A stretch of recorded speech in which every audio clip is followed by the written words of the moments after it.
Welcome to Small Business, Big Network, the podcast for small business owners who want big results from their networking.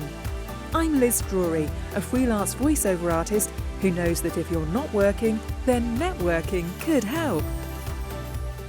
Stuart Webb of The Complete Approach is a former virologist who is now a business success mentor and a podcast host. Stuart uses networking in his business and also encourages his clients to do the same.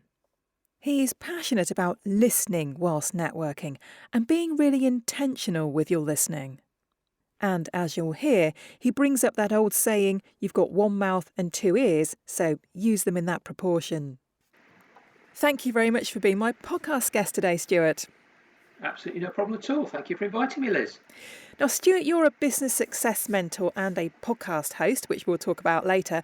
But what's your background and how did you get to be where you are now?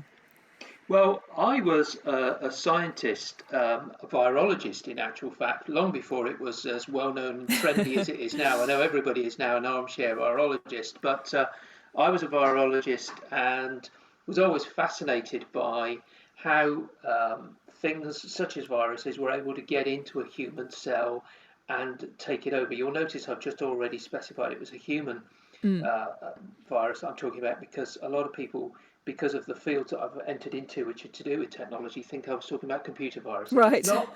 These were actual, real human viruses that I was dealing with, and I was always fascinated by how they got into a cell and basically hijacked it and took it over. And it was something which fascinated me from a very young age, and I decided I'd follow that passion. I followed it into my degree and my further degrees, and I ended my career. Well, ended my career. I was very, very fortunate to be in the labs which eventually became the labs which formed this Oxford AstraZeneca vaccine, which we're now more aware of because of the pandemic which we lived through. And so that was my background, and my time there was absolutely fabulous, and I learned a great deal about both my subject and what you need to do to make a success of things, Liz. So what was it that made you leave science? Well, I think I realised that I was not going to be a great university lecturer, actually. If you want me to be honest, I kind of came to the conclusion that my interests were so varied, and I enjoyed being in the lab, and I enjoyed working with the people that I worked with, but I kind of wanted to explore lots of other things. I had lots of interests. I was always one of those people that was fascinated by many things, so I wanted to be a bit more of a generalist, if you like, and sort of spread my wings into other things. And I was fascinated as I read about how to build and sort of get involved with business, as I thought it's something I want to experience. So I decided I'd see if I could use my skills to sort of do something in those lines, and I took myself off to try and learn something about it. Oh, okay. So when did all that occur? How long ago? Well, I was very fortunate about this time. It was just at the time when the internet was beginning to become a thing. And one of the things that I did was, as I was beginning to spread my wings, I wanted to learn exactly how you could teach medical students more exciting things in a more interactive way. And one of the things I did was I set up one of the first worldwide web servers at a university. And in fact, I came across this guy, Tim Berners-Lee, who was doing something like that. And I sort of collaborated on sort of trying to set this thing up and asked him a few questions about how he was setting these up, because I was convinced that there were better ways of communicating between universities and university students at this time. So that was kind of one of the introductions I had to doing something other than just sort of being a scientist in the laboratory. And how quickly did all that happen? Well, this is where it sort of gets, it all happened very quickly, because it's one of those sort of, as I was doing that, I was also exploring exactly how we could better report patient results, because I was in a hospital when I was doing some of this. So I was exploring exactly how you can better report patient results, and I was convinced as well, having sort of understood how you could teach medical students things with computers, I was also absolutely convinced that we'd be much better at reporting things by using computers. So I helped set up a network of computers around this laboratory in order to capture data from machines which were sort of doing tests, and then get those onto what was a very basic database in order to be able to sort of put those reports back out to the hospital. And of course, I decided this was something I was going to follow as my next big thing. I wrote to a local company and said, I've got these skills, I'm sure I'd be really valuable to you, and they hired me. And that's when I first discovered about how you could get into the world of business and use computers and the internet in order to try and sort of change those businesses. And that was my first introduction to being outside of a virus lab and in something else. Yeah. It sounds like, in a way, you were sort of in the right place at the right time, really, as I all was. this was taking off. Yes, I was. I was fortunate because it wasn't something that I planned. Had I looked back now, I'd probably planned something very different, but I never planned it in this way. This was one of those. It just all sort of came together, and I just was young enough to run with it and just find out what would happen, and I thoroughly enjoyed my time. Yeah. So you describe yourself now as being a business success mentor. What is a business success mentor? What is it that you do? Well, I've been now involved in helping to build, scale, and sell people's businesses and my own businesses for about 3 decades. So I mentor owners and managers to grow their profits, manage their teams, and to therefore increase the business value ready for them to be able to sort of either go on to the next phase of their growth, or to work with them to sort of put together a plan for them to sort of exit a business and get ready for the next phase of their life. And what skills did you learn when you were a scientist, do you think, that help you in what you do today? Well, I think it was part of the basic discipline of a scientist is to have a very repeatable way of doing something so that Mm. you can explain it to somebody or to be able to repeat it again and again and get the same result. And that's one of the things that I believed when I started down my journey as an entrepreneur, if you like. I thought I would have to sort of put all of that on a shelf and just throw it away because I'd read these stories about these people that would just take advantage of a situation, move quickly, not follow rules, not follow systems, and therefore all of that training would be completely useless to me. And I started a couple of years into this journey thinking along those lines, and eventually I sort of realised, in actual fact, in order to build a business, in order to get the same results that you got from doing something, what you had to do is put back in place a repeatable system, exactly as I had as a scientist. Mm. So I took out of the sort of off the shelf, if you like, all of this learning, all of those things which I had stored away, and thought, okay, I need to learn to have very repeatable systems, the same way of dealing with somebody, the same way of sort of, of doing something in order to be able to get a result and build upon it. And so therefore, I feel like I brought all of those scientific principles back out and said, I am going to find the robust thinking, the unbreakable formulas that I had, and put those back in as the foundations for really developing and building business growth. Yeah.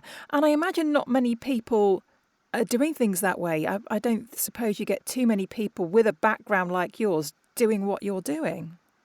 No, because a lot of people I find in my sort of field come from places like accountancy or possibly sales, and they have got the understanding of how those robust formulas and systems work. But I think one of the things that, as a scientist, you recognise that innovation comes from observation, innovation comes from talking to people, innovation comes from a wide range of different sources. So I tap into all of those skills I got in terms of being able to talk to people, to read, to be able to learn from other people, and use all of those skills to be able to sort of bring innovation and then embed that sort of process to be able to repeat again and again what you thought about, what you wanted to do to bring that innovation or to bring that robust growth to a Mm. business. And what kind of qualities do you think a good mentor needs?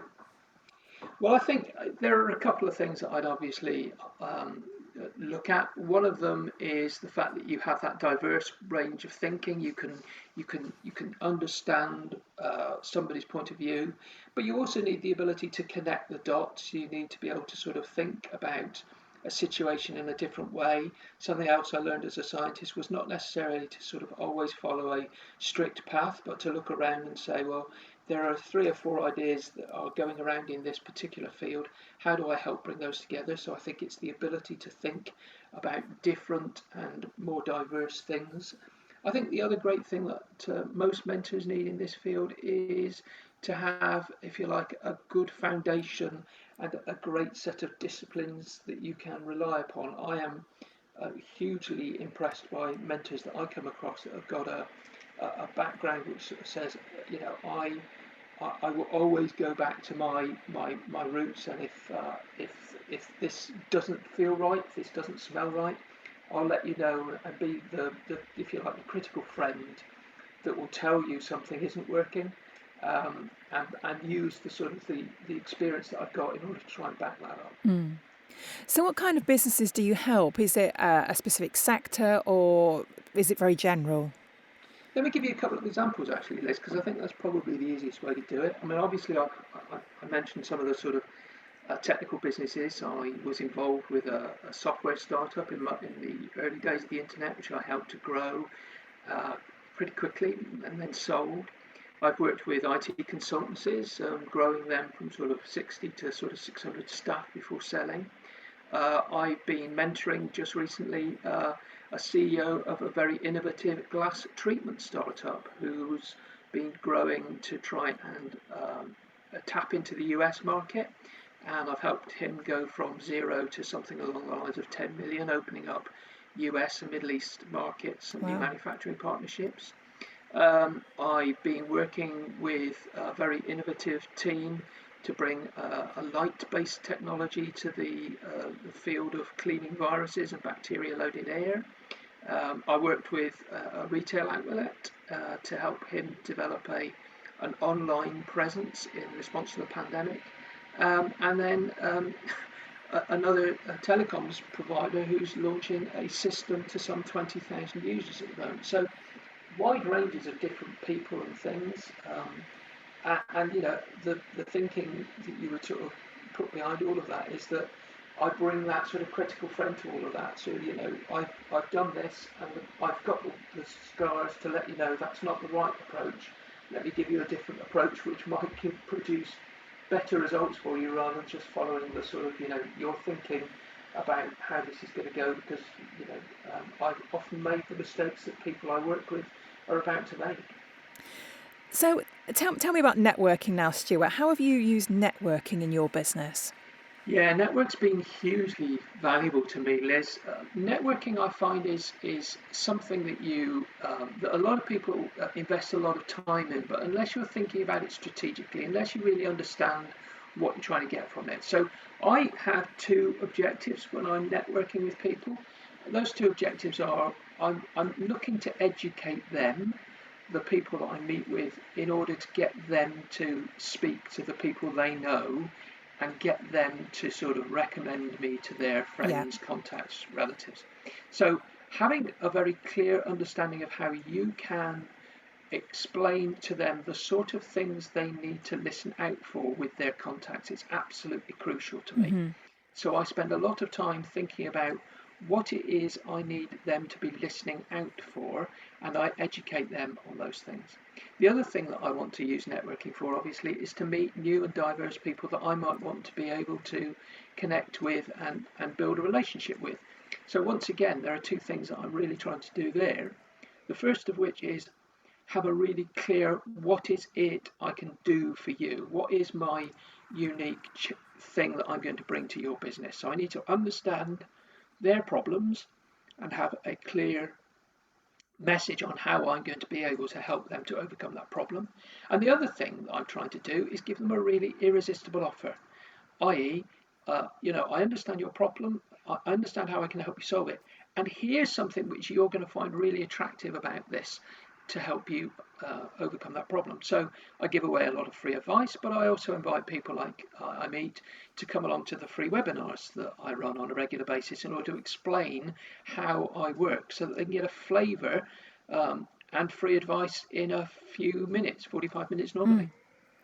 And is networking something that you encourage the clients that you work with to do as well? Absolutely, it's got to be part of your marketing mix. It's got to be something that you put a good bunch of effort into. I encourage all of them actually, not only to network, but to measure the effectiveness of their networking.